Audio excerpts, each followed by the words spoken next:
पे dry fruits वो हमारे वजन को बढ़ा देते हैं। जी हाँ, और ग़िज़ाई माहिरीन ये कहते हैं कि सर्दी के मौसम में आमतौर पर लोगों का जो वजन है वो 4 से 5 किलो तक बढ़ जाता है। ज़ाहिर है बढ़ना ही है जब आप हलवा जात खाएंगे सर्द मौसम में, इस तरह की चीज़ें। तहकीक में ये बात सामने आई है कि सिर्फ ज़्यादा खाना ही मोटापे की वजह नहीं बनता, दरहकीकत दीगर कई ऐसे अवामिल हैं जो मौसम सरमा में हमारे वजन में इजाफे की वजह बनते हैं। और इसी टॉपिक पे तफसीलन गुफ्तगू के लिए इस वक्त हमारे साथ गेस्ट मौजूद हैं हमारे स्टूडियो में, न्यूट्रिशनिस्ट हैं, बहुत बेहतर तरीके से इन मामलात को जानती हैं। जोहा, वेलकम टू सुनो पाकिस्तान। जोहा, पहला सवाल, मुझे तो ऐसा नहीं लगता, सबसे पहली बात कि लोग समझते हैं ड्राई फ्रूट्स खाने से या फ्रूट्स खाने से वजन में इजाफा होता है। आप लेकिन जब भी आप इनसे बात करते हैं ना ऐसे लोगों से, वो प्रॉपर बहस करते हैं आपके साथ, आपको क्या लगता है? बहुत ज़बरदस्त टॉपिक है, सर्दियों के स्टार्ट में आपने रखा है। इसमें सबसे पहले ये चीज़ है कि खाली जो फूड है आपका वही वजन की तरफ नहीं लेके जाता। अच्छा। जो विंटर सीजन है उसका बहुत बड़ा इम्पैक्ट है हमारी बॉडी की फिजियोलॉजी को चेंज करने में। अच्छा, जब हमारा टेम्परेचर ड्रॉप करता है तो नेचुरली हमारा मेटाबॉलिज्म स्लो हो जाता है। मेटाबॉलिज्म जब स्लो होता है तो हम सबको पता है कि बॉडी जो भी चीज़ कंज्यूम करेगी वो अच्छे तरीके से बर्न नहीं करेगी और वो सारा आपकी बॉडी पे सम अप होगा और अल्टीमेटली वेट गेन होगा। तो जो थोड़े से लोग सुस्त भी हो जाते हैं ना सर्दियों में। हो जाते हैं, तो मेटाबॉलिज्म का स्लो डाउन होना सर्दियों का एक बहुत बड़ा ड्रॉबैक है। अच्छा, फिर एक टेम्परेचर ठंडा होता है बाहर, बॉडी का मेटाबॉलिज्म स्लो हो जाता है और सब लोग जो हैं वो सिर्फ अपने घरों तक महदूद हो जाते हैं। फिजिकल एक्टिविटीज टोटली खत्म हो जाती है। स्मॉग ने तो बिल्कुल ही महदूद कर दिया। एग्जैक्टली, स्मोक ने, अभी फॉग नहीं आई, अभी स्मोक आई, और जो फॉग और विंटर्स पीक पे आनी है तो लोगों ने और घरों में बैठ जाना और कोई फिजिकल एक्टिविटी नहीं करनी। और हम सबको पता है कि सर्दियों में हम घरों में बैठ के सिर्फ कंफर्ट फूड्स खाते हैं कि जो हमें कंफर्ट दे, हमें खुशी दे और हमें एक सर्दी की फील दे, वार्म रखे। सर्दी की जैसे नट्स की आप बात कर रही है, नट्स हमारे लिए इवन गर्मियों में बहुत अच्छे हैं और सर्दियों में तो बहुत ज्यादा अच्छे हैं। अच्छा, ये एक बड़ी डिबेट है जोहा, मतलब पाकिस्तान में खास तौर पर अगर हम देखें कि जी आपने गर्मियों में नहीं खाने, ये गर्म होते हैं, सर्दियों में खाएं जी ये गर्म होते हैं, इनके फायदे होते हैं, तो ये क्या मामला है? इसमें एक सिंपल फार्मूला ये है कि जो चीज़ आप खा रहे हैं और आपकी बॉडी उसको बर्न करके हीट प्रोड्यूस कर रही है तो उसको हम गर्म से तशबीह दे देते हैं, और जो चीज़ खा के हमारी बॉडी हीट प्रोड्यूस नहीं करती उसको हम ठंड से तशबीह दे देते हैं। अच्छा। अब ड्राई फ्रूट्स खाने से बहुत से लोगों को आपने देखे एक्नी निकल आती है, डिफरेंट बॉडी के मैकेनिज्म्स खराब से हो रहे होते हैं, हार्मोनल चेंजेस आ जाती है। वो क्यों होता है कि अगर आप ज्यादा अमाउंट में ऐसे फूड्स खा लें जो हीट प्रोड्यूस करते हैं तो ऑब्वियसली उसके साइड इफेक्ट्स पर। यानी ये मसला नहीं है कि आप गर्मी में खा रहे हैं, ये मसला कि आप खा कितना रहे हैं। आप खा कितना रहे, एग्जैक्टली अमाउंट कितनी खा रही हूँ। हमें ये लगता है कि अगर हम अच्छी चीज ज्यादा खाएंगे तो इसके बेनिफिट्स हमारी बॉडी को ज्यादा मिलेंगे। ऐसा नहीं है, एक्सेस ऑफ हेल्दी थिंग्स भी हमारे लिए जो है वो बेनिफिशियल नहीं है। और हर किसी की अच्छी चीज की जो डेफिनेशन है वो डिफरेंट है। अच्छा जोहा, मुझे ये बताइए, जैसे कि अभी आपने कहा कि सर्दियों में हमारा मेटाबॉलिज्म स्लो हो जाता है और इसके साथ साथ मेटाबॉलिज्म के साथ साथ अगर हम देखें कैटाबॉलिज्म भी है वो भी स्लो हो जाता है। इसको फास्ट करने के लिए, क्योंकि हम घर तक महदूद हैं, क्या कर सकते हैं हम? सबसे पहले तो ऐसी चीजें जिसमें बहुत ज्यादा चिकनाई है उनसे परहेज करें। जैसे हलवा जात की आपने भी हम बात कर रहे थे, तो हलवा जात जुल्म कर रही हैं। देखें आप लोग दुकान के बाहर से गुजर जाएं, इतने बड़े बड़े थाल सजे हों, उसके ऊपर खोया, ओहो चाय के लाहौरी किस तरह जो है वो रेजिस्ट करे वहां पे। बड़ी इंपॉर्टेंट बात है। अब वही बात है ना कि आप 3 से 4 टेबलस्पून खा लें, लेकिन हम मतलब टेस्ट कर लेना, कर दीजिए, लेकिन खाएं जरूर। क्योंकि जितनी चिकनाई ज्यादा होगी ना उतना मेटाबॉलिज्म और स्लो डाउन होगा, और वो जितने कैलोरिक डेंस हैं, चीनी कितनी है, घी कितने है उसमें, और कितनी हम चीजें डालते हैं, मुरब्बे लोग डालते हैं, वो कितना कैलोरिक डेंस हो जाता है कि वो आप इतना सा भी खाएं वो आपको लगता उतना है कि जैसे आपने एक पूरी मील वैसे पढ़ाती भी हैं तो इतनी स्ट्रिक्ट नहीं है। मुझे इनकी ये बात अच्छी लगी कि आपने क्या अपने आप पे जबर करना। चलें खा लें, 3-4 चम्मच ले लें उसमें। अच्छा जोहा, ये बताइए, ड्राई फ्रूट्स की हम बात कर रहे हैं, कौन से ऐसे ड्राई फ्रूट्स हैं जिसमें ज्यादा कैलोरीज होती हैं? ठीक है, अच्छा बेसिकली जो हमारे पास ड्राई फ्रूट्स हैं उनमें कैलोरीज सब में ऑलमोस्ट सिमिलर होती हैं जब हम क्वांटिटी बेस्ड बात करते हैं। जैसे 7 बादाम ले लें या अगर आप आधा अखरोट ले लें तो कैलोरीज हमें सेम मिलती हैं। ठीक है, बट ये बात है कि पाकिस्तानी लोग जो हैं वो क्वांटिटी पे फोकस नहीं करते। हम कहते हैं फिस्ट फुल ऑफ नट्स ले लें, ये बड़ी एक मुझे खराब बात लगती है। अच्छा, मैं कभी भी ये बात नहीं करती कि जब हैंड फुल ऑफ नट्स ले लें। बहुत से लोग इसको प्रमोट करते हैं। अच्छा, हैंडफुल में अब हर एक पाकिस्तानियों का हैंड तो यहाँ तक आ रहा होता है। यानी कि जो चीज़ आपके अच्छा, टॉपिंग भी है उस हैंड के बाद, टॉपिंग भी है हमारी। मतलब हर शहर में जाके हाथ का साइज तब्दील हो जाता है। बात हो जाता है। तो वो हमारे हैंडफुल आपने देखा होगा कहाँ तक आते हैं। यहाँ मैं लोगों को देखती हूँ, यहाँ से कोशिश करते हैं कि एक बादाम यहाँ से बाहर आ रहे हैं, से बाहर आ रहे हैं, so this is totally wrong. इसको मैं इतना प्रेफर नहीं करती। बिल्कुल।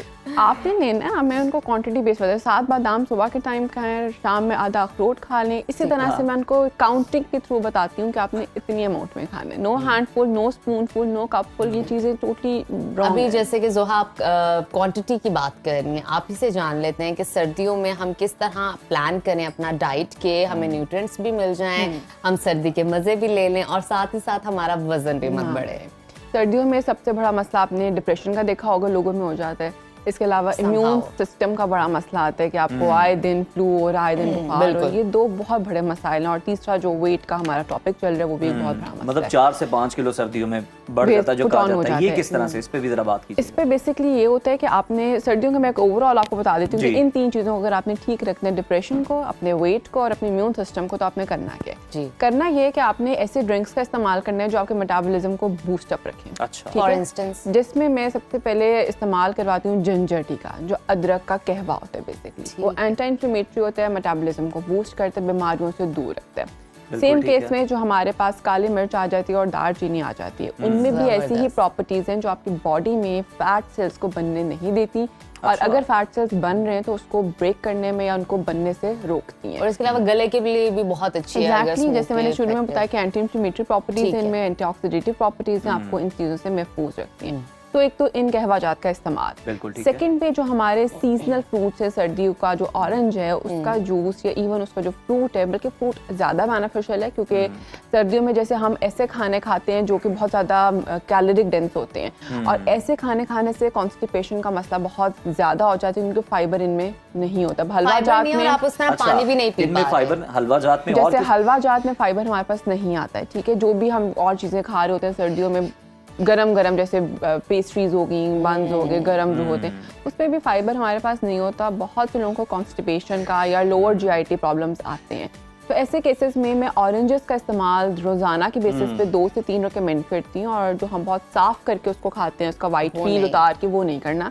आपने उसका वाइट पील जैसे ऊपर लगा हुआ, आपने उसके साथ ही अच्छा उसी तरह से, वरना कई लोग तो बड़ी सफाई करते हैं, बहुत सफाई, वो चीज़ बहुत ख़राब है। अगर आप पील उतार देंगे तो वो जो उसके ऑरेंज के अंदर जो फाइबर है वो आप कॉन्स्टिपेशन में दूर नहीं करेगा। मकसद जो है फाइबर इनटेक है, तो आपको फाइबर खाना है ताकि वो। और जैसे वेट की हम बात करें तो सर्दियों में भूख का लगना एक बड़ी कॉमन चीज़ है। ये वाला फाइबर भूख को सुप्रेस रखता है, आपको लॉन्गर टाइम के लिए पेट भरा हुआ रहता है और आपको भूख महसूस नहीं होती है। तो फ्रूट्स का इस्तेमाल और कहवा जात का। और थर्ड पे मैं सूप का इस्तेमाल रिकमेंड ज़रूर करती हूँ, जिसके अंदर आपकी जो स्टार्ची वेजिटेबल्स हैं वो डाल सकते हैं, आप ब्रोकली डाल सकते हैं, आप स्पिनच ऐड कर सकते हैं, अप टू यू, आपको जैसा पसंद है। आपने सूप की बात की, सूप एक प्रॉपर मील है, बट हम लाहौरी जो है सूप जो है वो स्टार्टर के तौर पे लेते हैं, के तौर पे लेते हैं। एग्जैक्टली, हम एक रेगुलर मील बना सकते हैं हम उसको।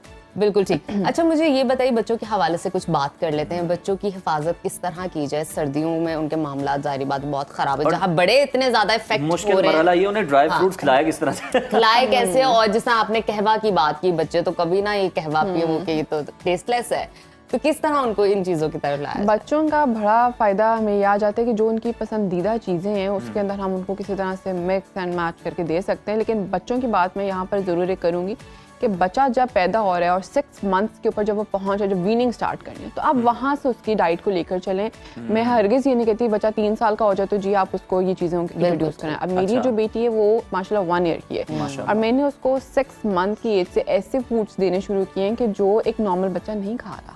यानी नॉर्मल बच्चे से हमारा जो लोकल बच्चे नहीं खा रहे, सिर्फ दूध पे ही बच्चे को चलाया जाता है। अब मैं उसको एप्पल की प्यूरी देती हूँ, सिंपल एप्पल ब्लेंड करके वो खाती है। मेरी कोलीग्स के बच्चे नहीं खाते, उसको मैं जो कद्दू है उसकी प्यूरी दी है, वो उसने वो एक्सेप्ट की है। टेस्ट बड्स भी जो है ना वो भी बन रहे हैं। टेस्ट बड ना डेवलप करना है। टेस्ट बड डेवलप नहीं किया मीठे और नमकीन की तरफ। माँ क्या करती हैं, शुरू में सूजी की खीर खिला रही है, उसमें फुल मीठा ऐड है, चॉकलेट ऐड की हुई है, हर चीज़ मीठी की या नमकीन की तरफ लेकर जा रही है। मैंने उसका टेस्ट डेवलप नहीं किया। उसे बॉइल्ड राइस पसंद से खाती है, वो रोटी बहुत शौक से खाती है। जोहा, आपने बड़े मिसकंसेप्शंस जो है ना आज दूर किए हैं खासतौर पे लोगों के।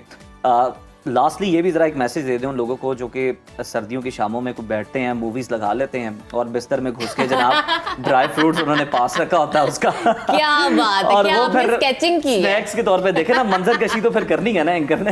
एग्जैक्टली। और वो फिर खाए जाते हैं, रुकने का नाम नहीं लेते। और इससे पीनट्स का बहुत मैंने रोल देखा और वो खांसी भी करती है, स्पेशली वो अपना जिक्र कर रहे हैं। नहीं मैं तो पीनट बटर सिर्फ लेता हूं, पीनट से कोसों दूर। वो एक्टिविटी है जो हर कोई अपने घर में करना पसंद करता है, अपने में इजी माहौल सर्दियों में ये बड़ी कैसे common बचा जा activity है सकता है, ये ये। कम कैसे कर सकते हैं? इससे बचा ये जा सकता है कि टीवी का इतना इस्तेमाल ना करें, और टीवी मोबाइल का कर लें। टीवी जब देखना है तो कुछ साथ रख के देखना ही देखना है। ये एक बड़ी ठीक है। कॉमन प्रैक्टिस चल रही है। अब इसमें मैं लोगों को जाके ऑब्वियसली उनसे पीनट पैकेट उठा नहीं सकती, ड्राई फ्रूट्स उठा अच्छा, ये नहीं बता दें, सकती। ये पीनट से खांसी का जो मसला होता है, बहुत सारे लोगों का ट्रिगर होता है, इसकी क्या वजह है? बहुत से लोगों को पीनट की एलर्जी होती है। अगर पीनट से आपको कोई भी, जैसे पीनट बटर से बहुत से लोगों को सफोकेशन का प्रॉब्लम आता है, सांस में प्रॉब्लम्स आते हैं, तो वो पीनट एलर्जी होती है बेसिकली। तो उसमें ये होता है कि you have to avoid peanut consumption. आप उसका इस्तेमाल ना करें, आप दूसरे ड्राई फ्रूट्स का इस्तेमाल कर लें। ऑलराइट, मुतबादिल है उसका। मुतबादिल हैं, जितने ड्राई फ्रूट्स हैं उनकी कॉम्पोजिशन जरा सेम आम है। आदमी की पहुंच में है ना, थोड़ा सा सस्ती होती है मूंगफली। हाँ, पीनट का ये कि दूसरी थोड़ी निस्बत। सस्ती होती है, लेकिन उससे एलर्जी बहुत से लोगों को जो उनको पता नहीं होता कि हमें इससे प्रॉब्लम है। और रेस्पिरेटरी ठीक है। ट्रैक जो प्रॉब्लम, जैसे खांसने का मसला है, अस्थमा का मसला है, ये पीनट सारा ट्रिगर करने में रोल प्ले करती हैं जहाँ एलर्जी आ जाए। तो मैं लास्टली यही कहूँगी कि अपनी सेहत का आपने खुद ख्याल रखना है। जो चीज़ जितनी हेल्दी है वो ज़रूरी नहीं है कि ज़्यादा खाएं तो और हेल्दी होगी, वो और नुकसानदेह भी आपके लिए हो बस सकती है। क्वांटिटी का ख्याल सो रखिए। Quantity and moderation is very much important. और बिल्कुल वैरायटी भी अपनी डाइट में रखें। मैं हरगिज़ ये नहीं कहूँगी कि आप सर्दियों में सिर्फ एक पीनट का इस्तेमाल करें या आलमंड का इस्तेमाल करें, आप फिश का इस्तेमाल करें। आप- जबरदस्त, ओमेगा आप 3 के लिए हर चीज़ लें, वैरायटी के अंदर लें, ताकि आपकी बॉडी हेल्दी वे में रहे। क्या बात है, बहुत शुक्रिया जोहा, Thank आपने you so बहुत much, जोहा। सारी इन्फॉर्मेशन हमारे साथ शेयर की। अब नाजरीन आपको पता चल गया होगा कि सर्दियों में आपको कितनी क्वांटिटी लेनी है, कैसे खाना और क्या खाना है। और आपने अभी बस क्वांटिटी का ख्याल रखना है, कितनी लेनी है। इस सीजन में इतने बाल तो गिरते हैं, पानी चेंज हुआ ना, पीच गई थी।